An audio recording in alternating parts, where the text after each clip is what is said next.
I think a lot of the B2B clients that we're working with, especially in the mid-market, are on those aging technology solutions, and it may just be Excel that they're working with, and trying to bring them forward into the data world, into the technology world, is a challenge, because you have to explain the value proposition and the investment that's going to take for injecting new systems or new processes that they're just not used to. They've been doing their B2B business probably high touch, high human connection, and now they're trying to introduce another digital channel, try to compete with customer expectations from the B2C side, which are vastly, I think, vastly different and a lot higher than what you would traditionally get on your B2B. What I've seen is a lot of these middle market companies that we're working with, they do think this is IT's problem to figure out, to define, to develop, to roll out, and also to hold people accountable and ultimately adopt the solutions that are rolled out. And that to me is the Is wrong that fair? approach. It absolutely not. Absolutely not.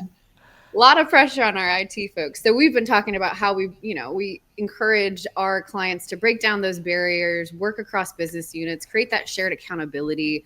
I mean, there's a culture aspect here too that has to be in place in order to kind of shift the way that they've always been operating.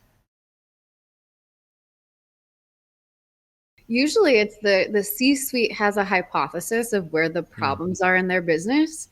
And then we prove through data analysis either they're correct or they're incorrect. And it's usually we usually take a slightly different approach based on our findings. But what's been really helpful is when we, get into the operations department, let's say, and they're like, we've got a lot of highly manual work. Can you help us figure out where to automate? We'll look at their email volumes, their call volumes, and to Matt's point, we'll find those high touch areas that are super manual, where we could probably start to figure out how we could build a solution and automate. So we typically start with that data analysis, and we either debunk their hypothesis or validate with the C-suite. Think for the private equity side, that as Michelle mentioned, the timeline's a lot shorter in the runway for actually delivering value.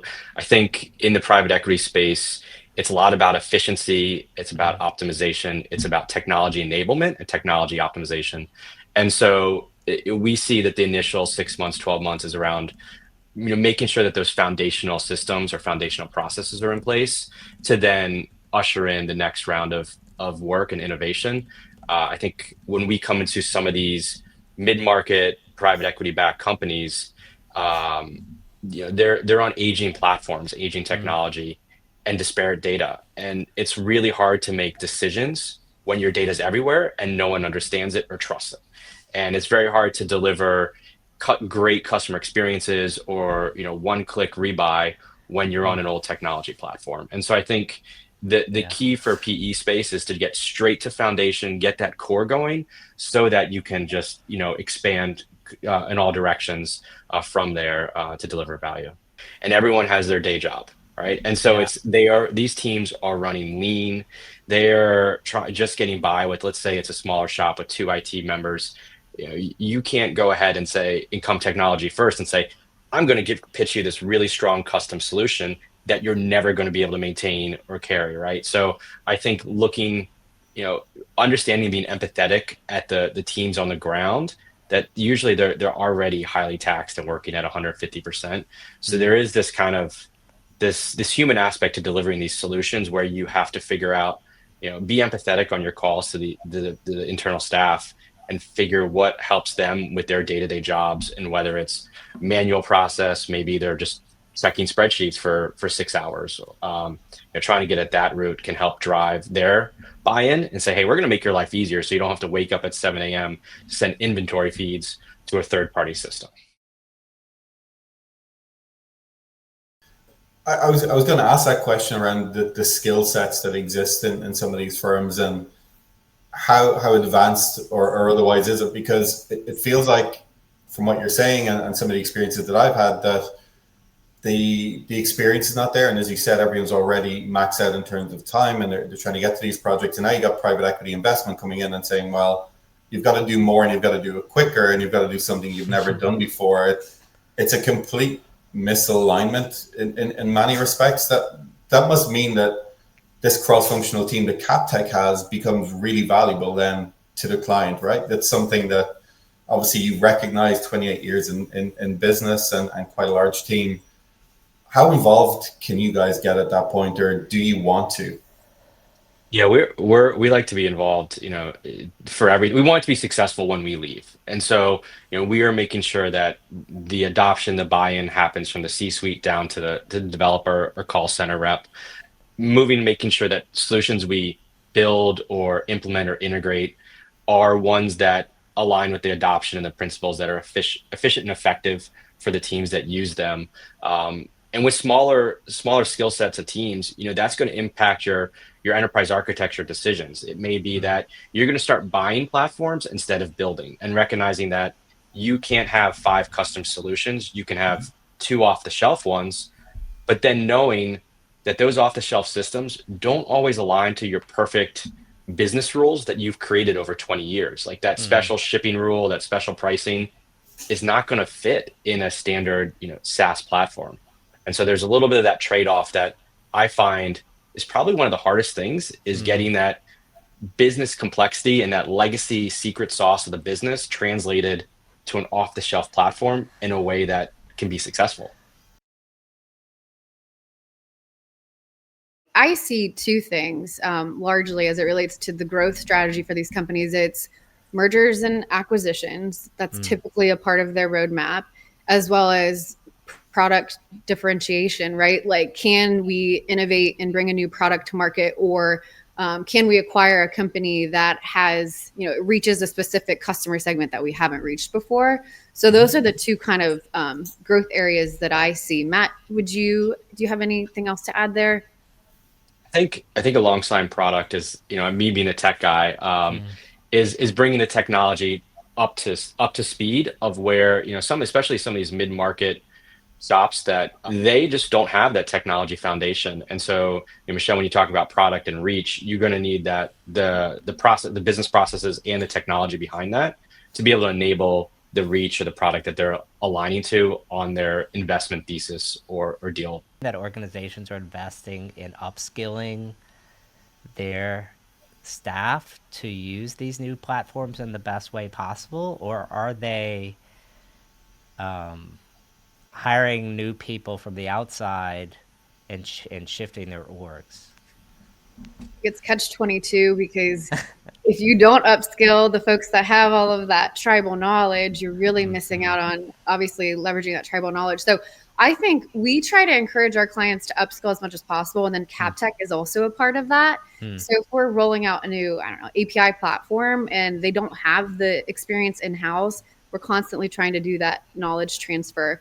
I think hiring new talent, what I've seen is that they rely on CapTech for those 3 years where that investment is in place, instead of going out and hiring, a bunch of new talent. Now, if there's a missing product leader, then they likely will bring that product leader in-house so that they can, make sure that they're tailoring the experiences to the customer.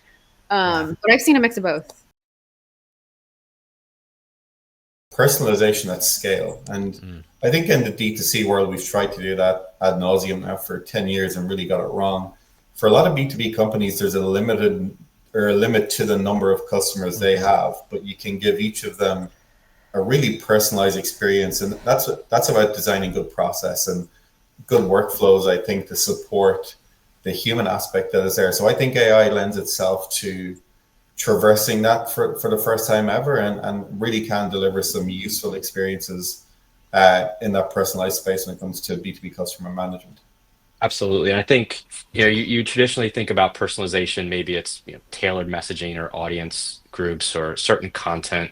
But in the B2B world, that could extend to, forecasting or doing predictive analysis on orders, right? So if customers in the B2B world like ship times to be reduced, there's no back ordered. If you can manage your inventory a little bit better by predicting shipment sizes and what your warehouse, that's key. And then looking at spend, you can start looking at rebates and different contract pricing and tiered pricing that boost up that loyalty to say, hey, my organization, this distributor is really listening to me, because they're offering me a discount on products that I commonly use, or a rebate, or they've got the ship times down from 3 days to 1 day. I think so. There's definitely some opportunities to use AI to help improve the supply chain and make that resonate back to that personalized, of one, that personalized experience specific to each business that's buying from you. What is the outlook for continued development in the B2B space? What are the sectors that you guys find are going to be really exciting for you, focusing on in the manufacturing or industrial technology space? For me is playing up with the game against the outside factors, right? So you're trying to compete with sometimes economic factors, market factors, margin that you don't have control of, and so trying to have enough flex, have enough foundation to figure out the business, the technology, or the people solutions that are going to help insulate and drive you forward and emerge successful over some uncertainty. I find that pretty exciting, especially at a per client level, to understand that this client's business revolves around ultra thin margins, or this client's business revolves around manufacturing processes here. How can we come out successful all together as a team? And the technology is kind of in the back burner, where it's really like the human element, the business, the people that are making them successful in light of some difficulties is what excites me. Obviously, there will be an interesting shift in this space to diversifying manufacturers, producers, et cetera. And so we're already sort of seeing the impact of that. And I think companies are, to Matt's point, they're probably going to have to operate on thinner margins, and they'll have to get a little bit creative. And I think what better time than to use digital channels to engage with customers than the next 12 to 18 months. So I think there's real opportunity in this space. We're seeing it firsthand for our clients, and super excited.